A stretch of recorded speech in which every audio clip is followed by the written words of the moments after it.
Hey, good morning, everybody. What's going on, Joe? You doing all right today? I'm doing all right. I'm doing all right. I didn't think I would be doing all right, but I'm doing all right. Why would you not? I always see you as a you pretty wake up, optimistic dude. you wake up in the morning sometimes and you go, I ate too much last night. I've been really treating my body terribly lately. So eating too much, there's just so much giving. We got to cut back on the giving during the holiday season. What did you have for dinner, man? What disturbed your slumber? So Chelsea went to a party on Tuesday without me, and which was fine. It was okay. I had some stuff I had to do. Did you make your own party solo? No, was there like revenge drinking? You're like, yeah, I'll party. I'll show you a party. No, there was a lot of leftover food. And so she was given the leftover food. She brings it into the house, and then it's like platters of sandwiches, which I feel like we should always have a platter of sandwiches in the fridge. That's my idea of heaven, really, is just a full platter of sandwiches in the refrigerator. Yeah. So, and they were good. They weren't like, because you could get some like really crappy, like the people that they cheat. They buy like the old grocery store one, like, and not even like the good grocery store one. Like, remember there used to be a grocery store called Cash and Carry? Like, I envision like bad sandwiches, a platter of Cash and Carry sandwiches. Well, I love sandwiches so much, and that's a weird thing to say because I think it's a weird thing to say. Like, I try, like, whenever I go to a new city, I'm like, I got to find the best sandwich. Oh, yeah. No, all right, okay, that's cool. So, but I love them so much that I like bad sandwiches too. Like, I love a chicken salad sandwich that's pre-wrapped in the 7-Eleven. Like, that is. What's the best? All right, what's the best gas station sandwich in Florida? I think I know the answer, but I'm interested in your take. I don't know. I think my tastes are too broad to really go. I mean, you're driving, you're cruising down I-4. I mean, I can tell you best. What did you say? You're cruising down I-4. You've survived Orlando. You're in the home stretch. You're passing the Rooms to Go warehouse outside of Lakeland. Where are you stopping for your sandwich? But you got to get home. Are you suggesting Buc-ee's? No. Oh, no. Is there a Buc-ee's on? I didn't think there was a Buc-ee's on I-4 between Orlando and Tampa. No. Yeah, Buc-ee's. All right. That's it. I forgot about Buc-ee's. I've been gone that long already that I've forgotten about Buc-ee's. Oh, there is hope for redemption. I feel my soul just was a reminder that I've cleansed myself. I mean, that is if you've never been to, folks have never been to a Buc-ee's. So my right answer is Wawa. That's the correct answer, Joe. I gave you lots of shots to get this. Wawa sandwiches. That's where it's at. Yeah. I mean, I grew in Pennsylvania. That's where, I grew up on Wawa's, but that's more of like a, 2 a.m. You need something to get by. Yeah, you're going on. Yeah, and they're good. Exotic World of Geckos nailed it. 2 points right there. Boom. That was the right one. Wow, that's incredible. Yeah, it's good. Buc-ee's is 45 minutes of your life you never get back, no matter how fat. I've only been to Buc-ee's. I've only been to Buc-ee's once, and that was with you. It was enough, right? Yeah, we rolled up in a limo. Remember? That's a true story. Yeah, people don't believe. People think that this is just us bantering on, making up stories. That's true. We rolled into Buc-ee's with a big limo. Yeah, I forgot about that. You're right. And we were there 45 minutes, weren't we? Because you damn sure can't get a limo in and out of Buc-ee's. We missed the beginning of the first act of the concert. We missed half of Weezer because we were at the Buc-ee's in a limo. I forgot. That's a great story. Somebody had to go to Buc-ee's. Everybody in the audience is going, did Adam say they missed half of Weezer to go to Buc-ee's in a limo? Yeah, we did. Okay. What well, all right. Well, I didn't know if I feel excited because it's an exciting time of the year, but is there anything else fun going on in your life, man? No, yeah, I mean, it is an exciting. I'm really getting into the swing of things, even though I haven't done any shopping for I people. haven't either. And like it's on, right? Like we got 11 We days don't till the fat we man don't have a comes lot down of the time. chimney. No. Yes, yeah. But I've been, yeah, I mean, the house is decorated. I feel great. I'm singing holiday songs. It's great. I have to tell you, people don't realize it from your humble background there that you use. You and Chelsea do I have one of my favorite Christmas. Like you guys really, you do deck the halls, man. You guys do great in the house. It's incredibly, it's a happy place to come to, and you guys do it seasonally. Like Thanksgiving's always really strong. Yeah, I don't know that there's like, We do like a Halloween thing, oh and yeah, then yeah, we that's right. also You do Halloween, but you don't do like Easter and Valentine's, do you, or do you? no, not No. really, not Okay, yeah, you really. got your big Yeah, three. You got Thanksgiving, Halloween, and Christmas. Is that the one? yeah. And Yeah. a couple of years ago, we got a big artificial tree. We used to go in Florida and try to find like the tree stands and stuff to get like uh, a, a actual Christmas tree or actual like a real Christmas tree. Alive, yeah. Yeah, alive. Well, yeah, alive. I guess we kept it alive. Tried to anyway. But then they Formerly started to alive. get it started to get like we wanted a real tall one, and it was like $400 in Florida. Yeah. It was Well, terrible. when you say tall, I'm going to put an over under, and you could tell me what you take on it. I'm going to put an over under on your tree at 9 feet. Is it over? Is it over 9 feet? I'll take the over. Is it higher than 9 feet? Your tree? Yes, yeah. It's So huge. It's massive. we got we splurged one year for an artificial tree, and it was only $200 more from what like a 10-foot tree would be to buy from a stand. And we got this. We have our third year, and we love it. And it's this big 12-foot tree, Yeah. and that we have to like kind of bend down the Do you?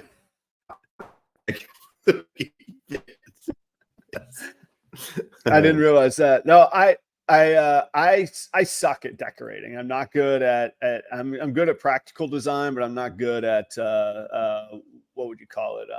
Not artistic. Anyhow, design of beauty. I'm not that guy. Like given my own devices, my entertainment center would be 2 cinder blocks and a couple 2x4s, and I'd be proud of it because it would cost me $8 and it would work. And so anyhow, I always remember that you guys do a really phenomenal job at the house, and it feels And festive we try joyous to and whatnot. we try to set like we have Christmas music on like on the Alexa, just rolling through. And there's some I don't know, there's that one song Snow, that song Snow from Let it go.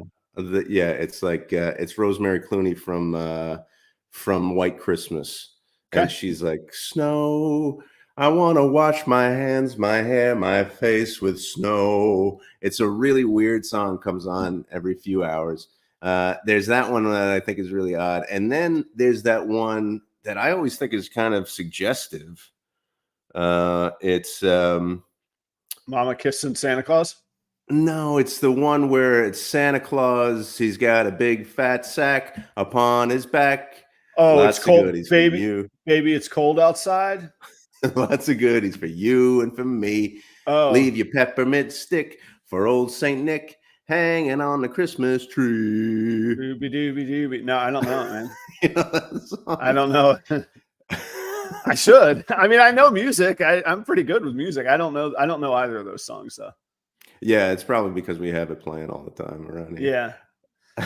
All right. I feel a little bit guilty or like behind. I'm gonna have to kick up my game. I got 10 days to kick up my Christmas game because I'm not a Scrooge. I like the holidays, but it does sneak up on me. It's a little overwhelming. I'm in a new city. I don't even know where to go. Like in Jacksonville, I had my like last minute place. I could just, I mean, outside of Amazon, I could go like, all right, going down to the town center, pick up something. I'll get all my bases covered.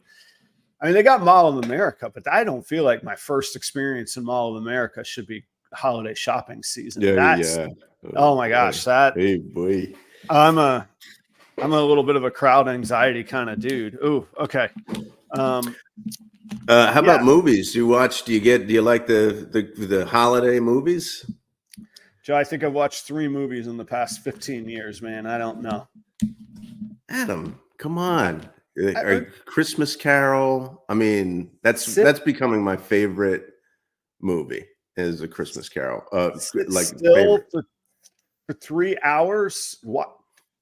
Doing nothing productive? No, I can't do that. Gosh. So absolutely not. I went to live in somebody else's story. I went to our little town here. It's called Northfield. It's just outside of the Twin Cities, and they have like a Main Street like lighting of the night or something like night light. I don't know what it's called. They turn on all the lights. It's this beautiful thing. Joe's the best like small town winter wonderland kind of feel. They had actual reindeer that were there, and wow, I thought that's cool. Yeah, and like Santa's sleigh. So we're out there, and Kelly's like, "That's what we need for our Christmas card." This was earlier this week or last week. I think it was last Thursday night, actually, a week ago. I was like, "Perfect." I was like, all right, I'm gonna cough up the $20, take a picture in this sleigh with the reindeer. I get there, and it's not even a free for all. It's nice and orderly. There's no cost. You just bop into the sled. You hand your phone to like the people in line behind you. They take a few nice pictures. And the lady, I'm like, so I mean, I got the 20 spot in my hand. I'm like, well, okay, I guess I don't have to pay for this. This is cool. So I give the lady a tip who's standing there in like 27-degree weather holding a reindeer who's not that happy. And she's like, no, there's no cost. I'm like, no, that's just for you. And she's like, oh my gosh. Well, I'll give it to my boss. Sounds good. And I'm like, no, you're suffering here. Like bringing joy to all of us. Just go have like a Heineken afterwards or whatever. But it was like super small town stuff. The VFW selling bratwurst to raise money for, care packages for some troops, big tree, horse-drawn carriages, that kind of stuff. Just a cool little like small town feel that I hadn't seen in a while. So it was cool, man. So that's really nice. That's really nice. Yeah, it was fun. Really cool. It was cool. And they did a really nice job for, like I say, it's a small town, but it's this cool. It's close enough to the cities so you have what you need, but it's removed enough, and the town has its own identity. And there's 2 colleges here, so you get this kind of young hip vibe that's really optimistic and going to save the world, which is good. That's good too. So that was cool. That sounds fun. I mean, it sounds similar to Dade City. Dade City is like a little town that's close by. I live in Wesley Chapel, where I live. It's a lot of like strip malls and stuff like that. It's growing a little bit into like there's going to be a town center and stuff like that. But Dade City's not too far, and they have this thing called Church Street lights, and it sounds similar. No reindeer, but I gotta say that really put it over. I was like, that is that's a rain. That's not a cow with some horn strapped to it. That's a reindeer, man. That's legit. A cow with horn strapped to it. You want to talk some snake stuff? Speaking of special times of the year. Yeah. So you mentioned the season. 'Tis the season. Is it breeding season? Yeah, there's a traditional breeding season, and then there's like seasons. So I'm not talking out in the wild because these really aren't wild animals, they're far removed. But generally, their bodies would be preparing for they would lay their eggs and hatch their babies in spring and summer. The less harsh. And you got the kids to show for it, man. Jeremy's a good buddy. If you backtrack from spring and summer, where the seasons are the least harsh, we would be in the prime time to start introducing a little romance into the snakes' lives, which is really, you just put them together and walk away, and it becomes you put them in a box. You put them in a box, you turn the lights out. Some people spray them down, give them a little water. You freshen the tub with some water. And this pungent aroma fills the room that they're in, because that's how they sort of flirt with each other. And when I say pungent aroma, they have only one place where this aroma comes from on their bodies, and it is it's thick. You could tell when breeding's going well just by walking in the room. Yeah, you're like, oh, there's action in here. So okay. So let's back it up here for a second, because that there's a certain time of year where you're going to begin this process of putting these snakes together, correct? Yeah, and we could get really nerdy if you want. Like there's a biological development happening. They're called follicles. Follicles will be the future eggs, and right now they're starting to develop. They won't be. The sperm will not be introduced to these follicles until the mom decides to. Believe it or not, the female holds the sperm. There's actually, and correct me, audience, somebody's going to technically correct me, but for an analogy explanation, the female holds and farms the sperm. She keeps the sperm alive in a separate holding tank in her body till she's ready. She will ovulate these follicles, which is then we'll call them eggs. And then as she's ovulating, I believe somewhere in near vicinity of that time, if not at the very same time, she releases the sperm that she's been collecting over breeding season. So when they breed, it's not actually to fertilize the eggs in that moment. It's to give her a reserve of sperm. Oh, interesting. So they're not, is there like a deed that happens? Yeah. There is. They do a deed.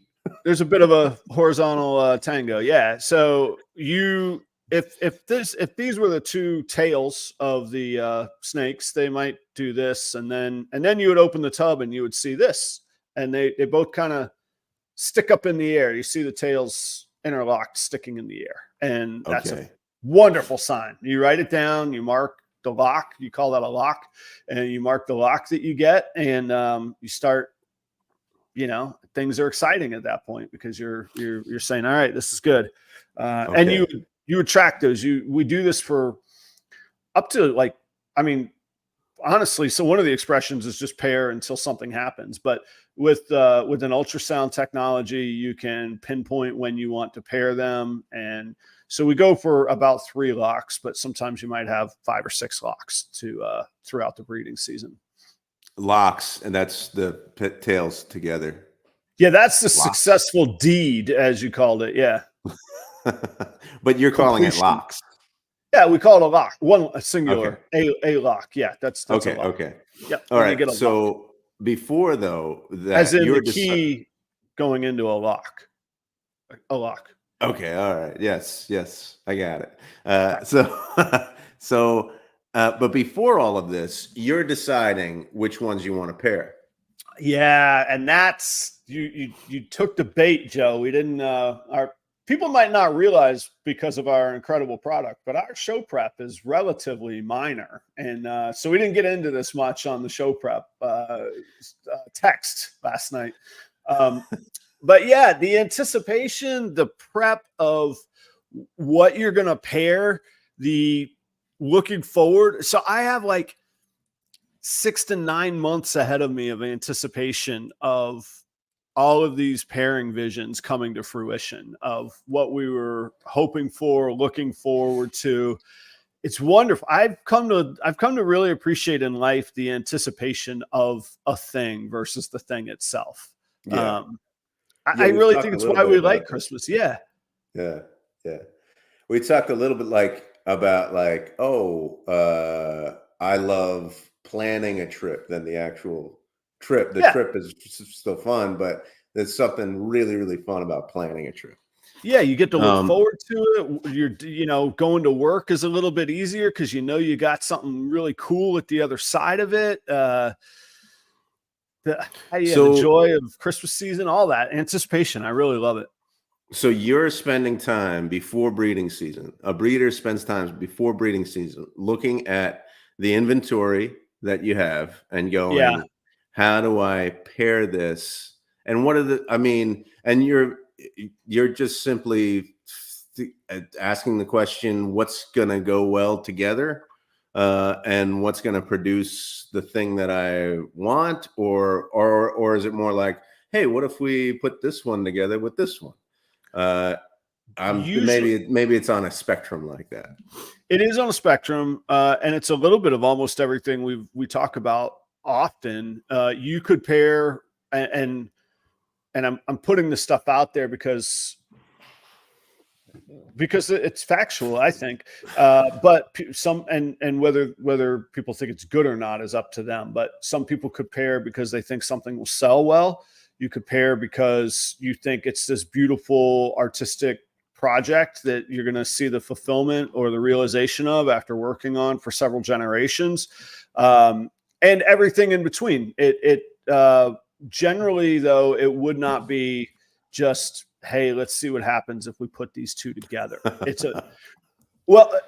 Sometimes it happens, but look, this is a years long process. So Yeah, you right. get one shot each year, and so generally you're pretty determined on what you're going to do and how you're going to do it. And often these we call them projects, but these projects could take many years. They could take several generations, 3, 5, 7 years of breeding something, holding it back, that one growing up so that you could pair it with something else. So Yeah. it becomes this family tree. And what I'm finding and every year, ideally, a breeder is growing their sort of stable of genetics. So whether you're expanding those genetics by holding back improvements that you bred last year and growing them up, or you're investing in your purchase, via purchases, Yeah. or collaborations. Creative Genetics up in the top corner. He sent me pardon the language, but a badass snake that we partnered on breeding on. So a stud service, basically, where he's got an Okay. impressive male that I could use to actually many females. So, yeah, these go on for a long time. Generally, they're not a willy-nilly, let's just see. Now, sometimes the best things happen with the let's just see. And a lot of things have never been created before, but we try and imagine what they'll be and we go create them. Okay. Okay. So do you? Okay, man. Okay. So do you have projects that this year? First of all, why this time of year? Why is this breeding season? Why this time of year? Well, And is that the case for all snakes? I can't speak to all snakes. Matter of fact, I would say no. Some of them are what's called brumating, which is basically a reptile hibernation. So some species you have to brumate over the winter. You don't have to do that to ball pythons. I think you can't or you shouldn't. Anyway, I think it goes back to what I was saying earlier. If you backtrack and the babies are going to be born in the less harsh season of spring and summer, now is when they would be pairing. What happens in captivity, though, I can't control barometric pressure in the atmosphere, but Yeah. temperature wise and daylight hours and activity, this room stays the same year round. So Okay. the temperature might drop a degree or two, but as far as a winter versus a summer temperature drop, the snakes aren't feeling that. So I actually have some eggs that actually should be being laid on like New Year's Day, which is Okay. abnormal naturally, but it's not abnormal in the hobby industry. But this is the classic pairing time. Generally, December would start your pairing, or you'd start pairings, and then your hatchlings would come spring. So March through really through the fall, actually, you would get babies all through summer and fall. Okay. All right. So technically you could pair them any time of year because you've conditioned the place to be acceptable for it. Yeah, and they go, like I say, they go on kind of a yearly cycle. So once they breed and lay eggs, you you kind of know within a 2 month window of when to expect that they'll lay again in the next year. Okay. It goes on a pretty regular Okay. cycle at that point. So, Okay. but here's so Anthony was saying earlier in South Africa, his breeding season just wrapped up. Ours is just beginning.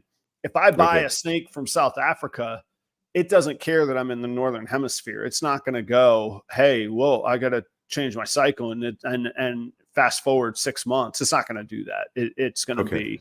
be so. Like I say, I don't know where this one started that I have that's laying right now, but I'll pair her in like June instead of December. So she's a little bit of an aberration though.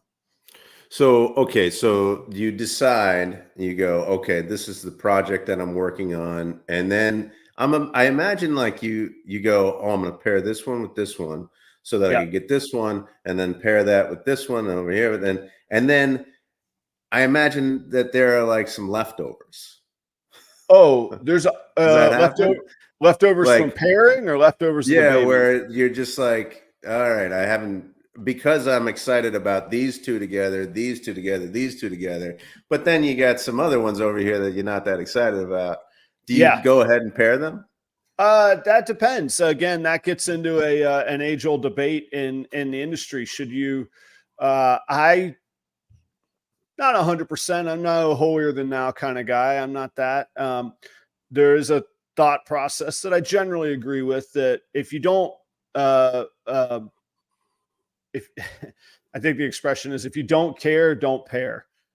If you don't have a if you don't have a purpose for what you're breeding, don't pair them. You're going to get snakes that don't sell. You're going to get there's an Yeah, ethical, the idea being, I'm conveying this thought. I'm not judging anybody.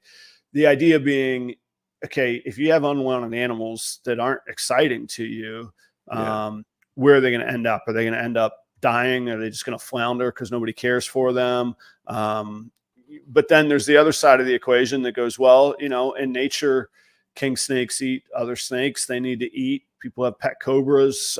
There's the wholesale trade. There's pet stores. So you can bring in money even if you don't have a use for them. right. That's sort of the ethical standpoint. From a practical standpoint, you could have down markets. Are you should prepare to have a home or a purpose for snakes that don't sell. This is a very tough year to sell snakes for a lot of people. And bless you. And so if you care about all the pairings, if you have a purpose for all the pairings and they don't sell, then you have a way, then it's okay if you keep them because you'll hold them back and you'll breed them kind of thing. So, yeah, actually that's a neat point from Jeremy. We'll grab that in just a second. So the idea though, generally is if you don't have an not necessarily excitement, but if you don't have a purpose in the pairing, probably don't pair. So And yeah, I would, my initial thought was, well, then you're wasting kind of like a season. Like, why don't you just go ahead and do it? But those are good points. I mean, yeah, you don't want to extend yourself too with snakes that you don't really want, I guess. And then somebody mentioned resting. Is it advantageous to rest a female for a season?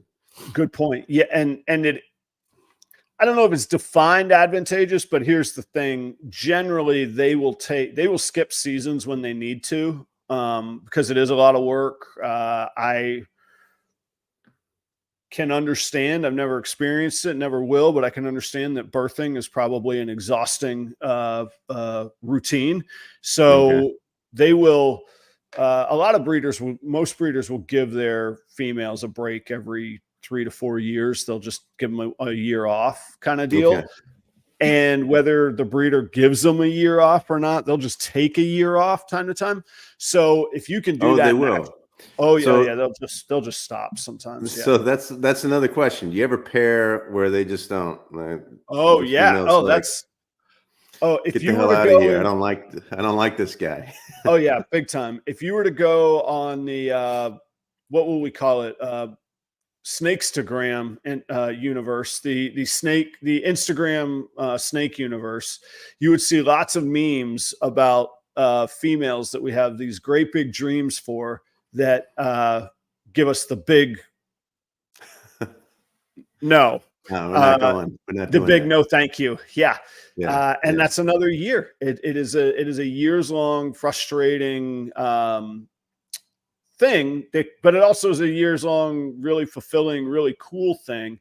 And something I'm finding, and I mean this in a thankful way, this is the first year I really feel like I have so much going on that if a few females don't go, I'm not going to be like crazy disappointed because there's so much exciting going on. Like if I get 2/3 of what I want to happen, which is kind of you kind of bank on 2/3 to 3/4 of your females cooperating and a quarter to a third not.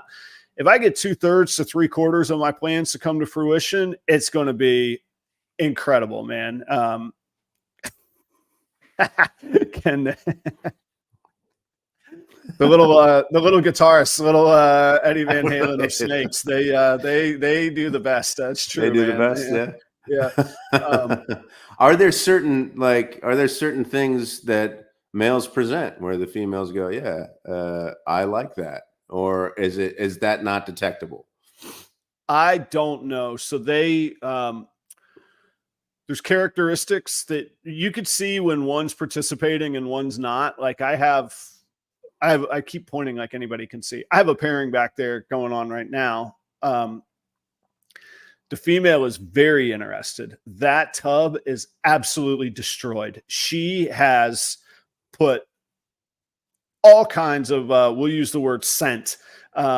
She has used everything that she has to absolutely populate that tub with aromas, pheromones, and everything else that could possibly be thrown in that tub from her own body. And the little male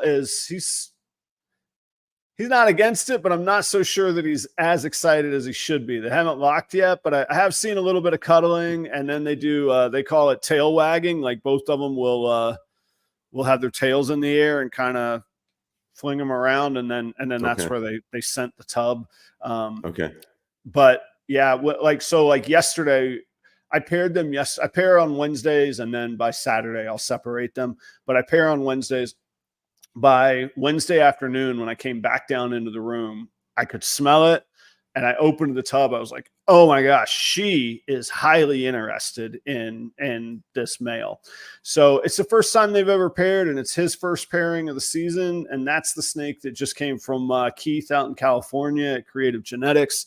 So that thing's been on an airplane flight. It's been a little while, he's had a little bit of a rodeo. So it might take another couple pairings down the week or whatever. Okay. So there was another comment. I think it was Snakes for the Memories. And it indicated that he has a male that he uses for multiple females. Is that usually the case? Is that how you do it? You like put a male out to stud, I guess? Yeah. Oh, if you got a banging male that has, high-end genes, a combination that's rare, you could, all right, Joe, so let's go back to our genetics really quickly. Okay. Say you have a female that has 2 recessive genes and is heterozygous. So one copy of 2 recessive genes. Okay.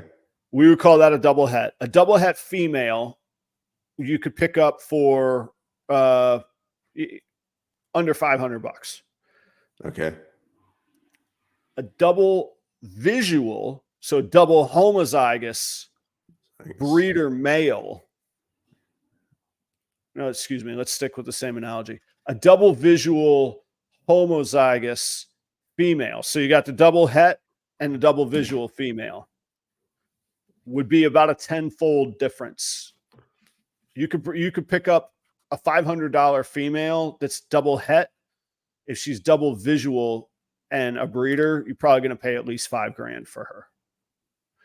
So, okay, all right. okay. You stockpile, in theory, you could stockpile for that same $5,000. You could buy 10 of the double het females and then go buy a double visual male and breed him to all 10 of those females and play your odds.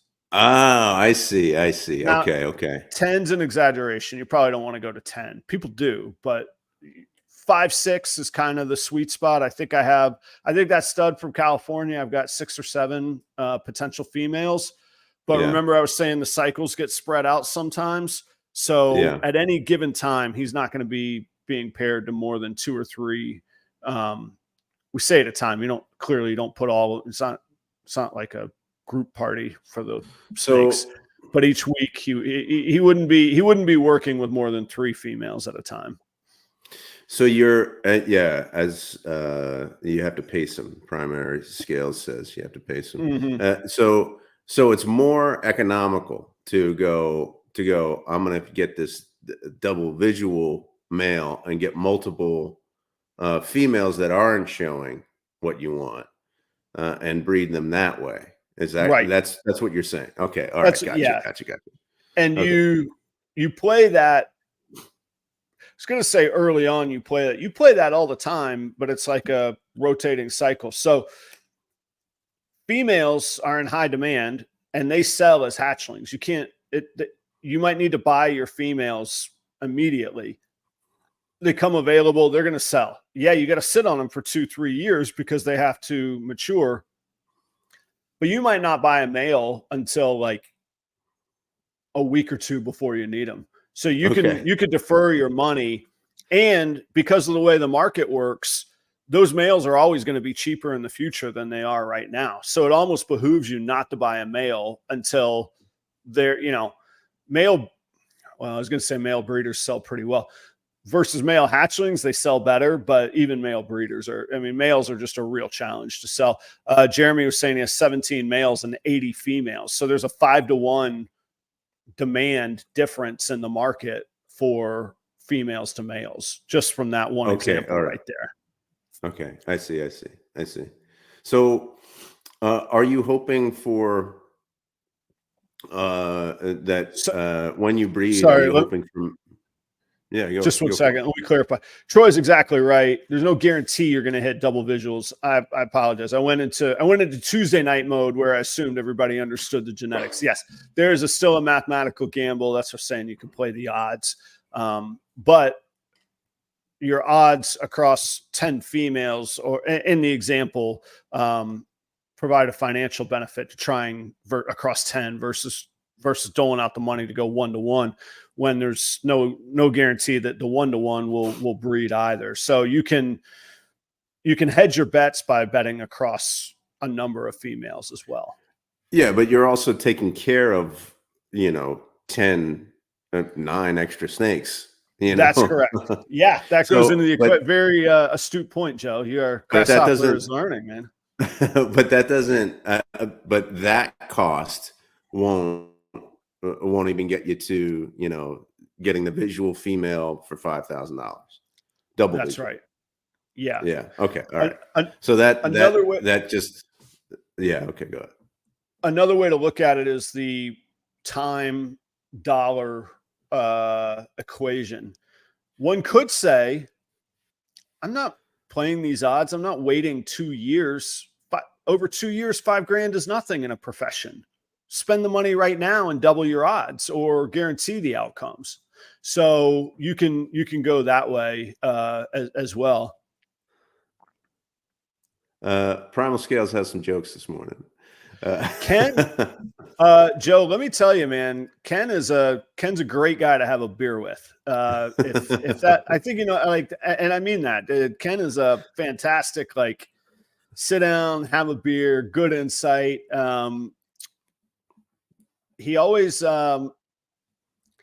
he's always got a little white fleck in his mustache, and from a distance it looks like there's a little white residue on his upper lip sometimes, and I'm like, he's been partying, man, he's been having a real good time. But that's not true. He doesn't do that sort of thing, but it always reminds me of that.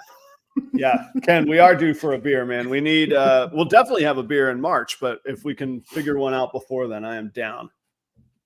Okay, so you know when the deed has happened. How long? So you put them together for how long? Like you don't always know. You don't always know. Ideally, you know. Sarah said earlier, sometimes they're quick workers, quick shot, man. So the idea is, if you pair, you have to always, even if you don't see it, you have to assume that they've locked. So you wouldn't go mixing up males. You don't want to know. Yeah, and let me clarify. I don't think there's ever been any actual residue there. It's a little joke that I give them a hard time for. We are. I don't know that we're straight edge in our little hangouts, but there's certainly nothing beyond some alcohol here and there.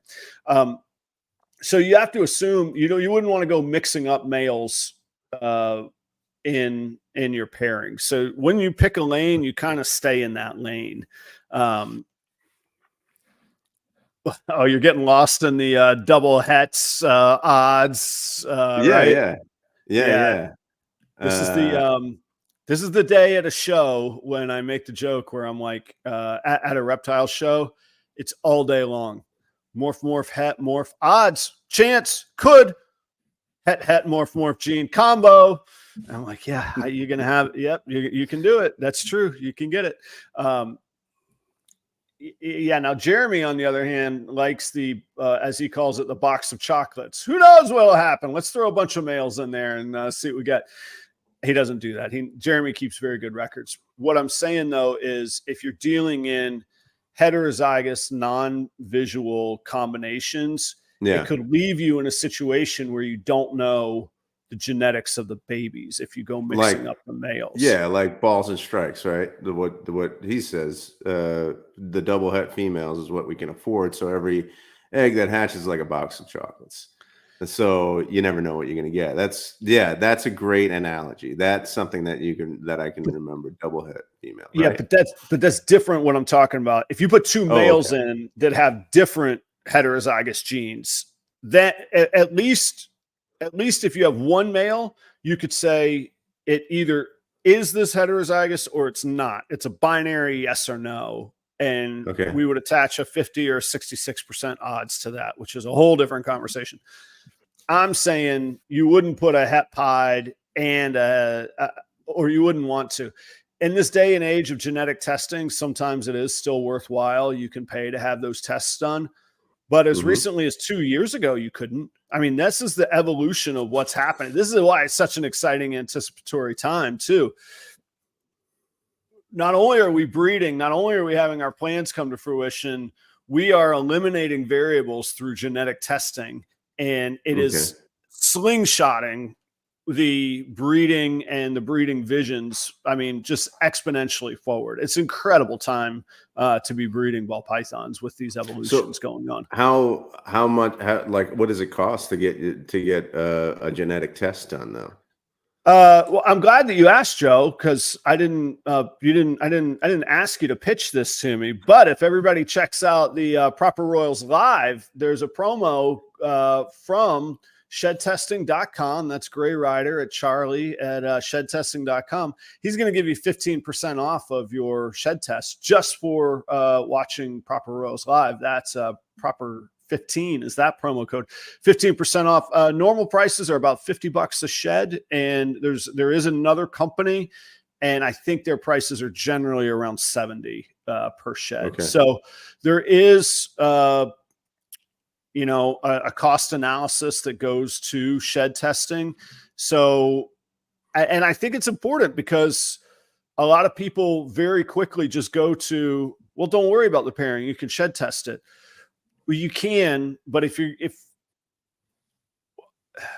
this is getting really nerdy, but if you end up with a pile of male double hets, you almost can't give those away. So even a shed test that comes out in your favor, at 60, at, you know, 40 to 60 bucks a pop, you're already at zero. You're going to go further down and there's 6 babies in the clutch. So you're another 250 in. On the other hand, let's swing to the other end of the equation. If you could prove out, you know, $700 to $1,000 animals, 40 bucks or 50 bucks per animal makes that makes perfect sense. You would want to do that. So you just have to take those into account, and every situation's a little bit different. It also might not play into the equation at all of what you're going to sell them. It might play into the equation of, that's the male that I needed for next year, and I want to be very certain of how I'm getting this project moving forward. So it could be valuable in that way as well. Okay. All right. So you put them together for how long? A couple of days? Yeah, 72 hours. You got to be careful because the male, there's a great joke in here somewhere. The males will breed themselves to death if you allow them to over a season. So you want to put them in that. You know, you get the right situation, you know. So you put them in and you give them 3 days, they do their deal, and then you separate them. You want to rest the male, you want to feed him, you want to let him rest again after eating, and then boom, he can go back to a different female. Now, generally, you would only pair to one female once a month, so you could rotate through. You know, you could be rotating through 4 females at a time in theory, if the male stays eating. If he doesn't eat and he's a young male, you back him off pretty quickly. Like I say, they'll breed themselves to death. Okay. All right. So you have a female and you have a male. You have a male. And you put them together. You said that you assume that they lock, right? In 72 hours, even if you don't see it, right? In the back of your mind, you do. From a practicality pairing standpoint, you might not mark it down on your list that they locked, so you might still aim for more locks. But in the back of your mind, you got to always assume that they locked. So if you don't see the lock, do you pair the female with a different male? The good news is you have a spectrum of time. You have from the time they develop follicles till the time that they are no longer receptive to ovulation. You have 3 to 4 months, and the whole thing is about a 6-month process, but you have 3 to 4 months. So if 6 to 8 weeks go by and you don't see any action, you might switch it up and go, man, I need a different male just in case, like use a backup male that would have similar genes, or maybe it's a het versus a visual. So you're keeping an eye on that. But you wouldn't just, but doesn't that mess up next week? Let me throw another one in. Yeah. Doesn't that mess up like your plan? Like, and then you don't really know which male the female went for, right? That's right. That's right. So that's the variable. That's another part of all the excitement that goes into this, but it's also a part of the craziness that can pervade your mind in this time period. It sounds like you had an aha moment there. Well, what Primal Scale said. Yeah, you generally, it's hard to miss a lock. It's hard to miss a lock because they usually last about 24 hours. That's tantric, fantastic. Baby. Yeah, I mean, yeah, fantastic. Right? Yeah, just look out. Watch it, boys. Hey, you know what? All right, so before I needed to think of a few, as I'm sure you have many. You're processing a lot right now. While you're thinking about those, let's pay some bills really quick. I want to mention Kreative.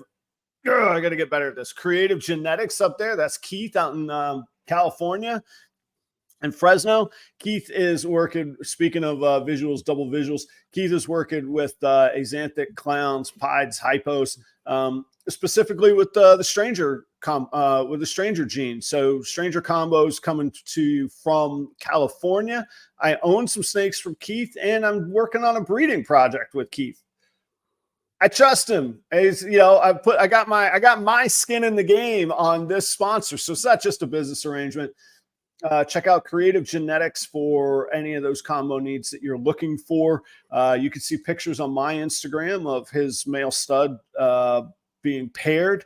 And if you're interested in any of that male's offspring, Keith does have some from prior seasons available right now. And I know that he was working on moving a female stranger, leopard stranger that had several heads in it last week. So reach out to him, check him out on that. I think it's big news. I don't know if it's big news to everybody. If you use Cold Blooded Cafe, if you feed frozen thawed and you had used up your proper 10 promo, check it out. It's a new promo. Goes to 11. You're going to get another extra 1% off. So that's a total of 11% off of your order from Cold Blooded Cafe. There's no cap on that, guys. Stock up your freezer on frozen thawed rodents. That gets expensive. 11% off. There you go. Just for being proper Royals kind of folks. 11% right there for you. Thanks to the sponsors. They do good. Joe, after the show today, I got to get your Venmo. You're in the game, man. we got to get you some sponsor money, man. This is good. I love it. Sounds good, man. It's just in time for the holidays. I like that. Yeah, you get a little, you're gonna spice up the wine rack on the Yule. The Yule glass, the Yule goblet of might have a little extra sip at communion, if you know what I'm saying, around the table, you know. The Cold Blooded Cafe, you said it goes to 11. Did you know that there's a new Spinal Tap that's being made? I saw that. I'm pretty excited about it. Yeah, I'm excited too. I think part of it's going to be a little sad though. Like, all right, sorry, we're veering away from the Snakes. We will finish on the Snakes. But so my favorite band outside of the Rolling Stones is a band called Social Distortion. I grew up, they're my generation. I grew up on them. Punk rock saved my life, blah, blah, blah, all that good stuff. So about 2 years ago, they were touring with another band called Flogging Molly, and a little humble brag, I got to open for Flogging Molly a couple times. So really amazing. It was great to see them together. And I remember at that show going, Social Distortion. Mike Ness looks old. I was like, he's doing it. Now I've seen him since and they've been really, really good. But that's kind of how I feel like the Spinal Tap movie is going to be. Like, it's not Those 17. guys are still funny. It's not 17-year-old Adam crowd surfing in Doc Martens across the Vans Warped Tour festival. It's old Adam with no hair standing in the back of the pit watching all the kids and me going, you guys weren't even alive when Ball and Chain came out, but it's cool. So that's kind of how I feel about the Spinal Tap movie. We'll see. So I do have a question that I've had since the beginning of the comments started. So okay. The female snake holds on to the I'm surprised you waited this long to ask. Okay. Yeah, definitely. There was a comment that said that she can hold on to that for years sometimes. Yeah. I think that is a situation of it's factually, it's absolutely true. Yes, the answer is yes. Yeah. How often that comes into play, I don't know. I think people, humans in general, myself included, I think we make mistakes, and I think that we think we're more on our game than we really are. And I see mistakes sometimes getting written off as, it must have been held sperm. It must have been, a freak of nature figuring something out. It must have been this or that. And I'm like, no, you made a mistake. You threw a different male in there. You got excited and you opened the wrong bin. I could be wrong. Troy, that's very kind of you. You know what? For $10, guys, you might consider Troy is in the 15 minutes of lame competition. I'm not in the business of endorsements, but for $10, you might consider it. Hey, thanks very much, Troy. It's very kind of you. I think what happens is if you get a surprise in your hatchlings that come out, a lot of people go, it must have been held sperm. And what I think happens is that we ignore that we use that as a crutch versus looking at our processes, our systems, where our notes bad. Okay. Did you mix something up? So, but that is a factual, yes, that can happen. And there are definitely documented cases of it happening. I have a clutch this year that I still am not 100% sure what happened to them. The unfortunate news is they're basically males and they all look normal. So it's not that big of a deal to me. Other than I have snakes and I need to figure out what I'm going to do with from a pet wholesale. Do I just give them away? What's an ethical out for these offspring that I have? And it could be a held sperm situation. It's also one of those situations where financially it doesn't really make sense to go through all the genetic testing. I'm not going to dump $300-400 into that clutch to figure out what they are. Yeah. So I don't have anything that exciting in that of anything potentially that could have been. So, but yeah, it's a pretty neat phenomenon. Little sperm farms that the females hold on and nurture. That's wild. Yeah, that's crazy, really cool. right? That's really cool. And like even that adds some mystique and some anticipation for, and even though it probably doesn't happen that often, but and so here's the other thing. So you have for each of your snakes, you have what you believe they are. Are you 100% certain on any of them? 100's a big number, but yes. So how do I put this? Even if you keep track of what the pairings were and what they could possibly have been, you could still narrow it down to a couple combinations of what it could be. And then you can use your deductive reasoning. Very, very rarely will anybody have two identical males. And if they are identical, then you know what they are. If they're not identical, you might have, Enchi is a really common gene. One might have Enchi, one might not. So if the baby has Enchi, you might assume, okay, that baby has Enchi. So the Enchi doesn't just appear out of nowhere. Right. Yeah. Yeah. And actually somebody will beat me I'll beat them to the punch. Genetic mutations by definition happen out of nowhere. That's the definition of a mutation. Again, if you think that the snake universe struck lightning in your room that moment and popped out a new mutation, it could, I guess. But the reality is this is probably Enchi and it's probably from that dad, from that male. So okay. Yeah. you know, right? Like it could. Okay. But that's where you go. Understood. All right. Yeah, I'm not going to argue with this person. This is we're in a little bit of crazy town. Let's go. What's you're an academic. What's Occam's razor? The most likely answer is generally the most correct answer. Yeah. Oh, you have an Enchi male there and you have an Enchi baby. I bet that's the dad. There you go. Boom. So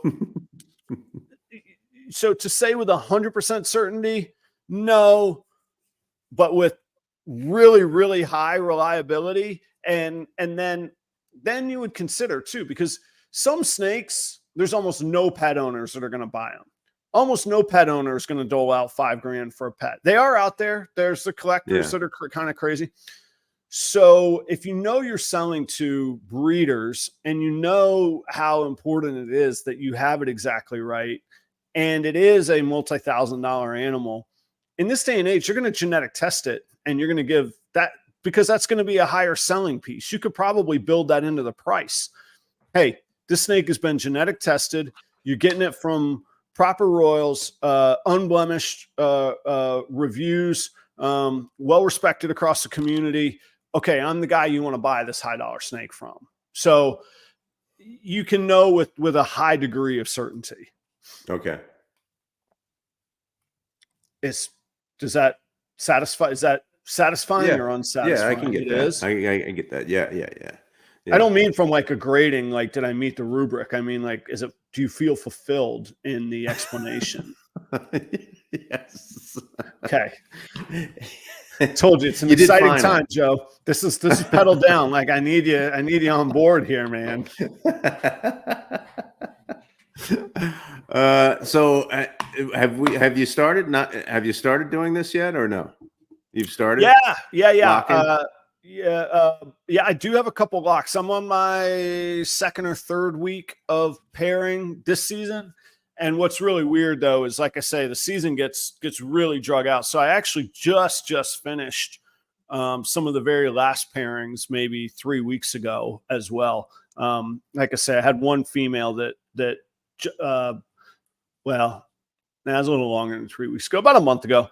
So, but yes, in earnest, the fun pairing, going through all of our spreadsheets, using the various software programs to help us predict these outcomes, and looking. I did a whole show on Tuesday night of a pairing, my top 5 pairings, and then the 5 pairings I needed help with. It was great. It's like at the beginning of a football season where people are getting together with their fantasy drafts, and the rest of the world is like, what is wrong with these idiots? And we're all like, what are you pairing? What are you working on? What's your lineup this year? Have you done your pairings? It's like every other word coming out of everybody's mouth is pairings. Okay. Yeah. Okay. And so when you get that, it's the hatchlings, right? Yes. So, and first of all, do you immediately see the visuals or do they develop over time? Oh no, they're there. They're not. There's really very little development over time. Some colors will fade, or certain genes can help brighten colors over time. But as far as pattern and visual traits, they are there or they're not. Yeah. And so how often does it happen that there is a surprise where you go, okay, I got to go back and look at the records, like what some are saying in the chat, go back and look in the records and go, oh, that's where that came from. I wasn't expecting that. Does that happen often, or does that happen 50% of the time, 20% of the time? I won't put each person would be different. I won't put a percentage on it. Also depends on how much you roll the dice. If we call them who's your daddy clutches. If you pair a few different males, it could happen all the time. I think that is not up my alley. I'm not a gambler. I want to know what I'm dealing in. This is time we're talking about. I want what I want. The other thing we didn't talk about is you could get a split clutch. 3 eggs could be from one dad and 2 eggs could be from the other dad. That'll throw you for a loop too. I got it. And that's where you really got to check the records. The other funny thing that happens sometimes is when we hatch eggs, we cut them open and you look in the egg, but you only see a segment of the snake. So there could be a really aberrant portion of pattern. And in your mind, you're telling yourself, the whole snake looks like that. What is that? That's a whole new thing. And then it crawls out and you're like, oh, that's not that exciting. That's just a weird pastel. That happens a lot. So on egg cuttings, people do like live egg cuttings. And then like 2 weeks later, when they've crawled out, they're like, not okay. Because you see what you want to see. Like you've had the 6 months of anticipation. And so you're psyching yourself up that you're going to see this, or you're going to see this combo, or like Troy was talking about, maybe there's a combo that either hasn't been done or you've never done before, and you want to see what it's going to look like.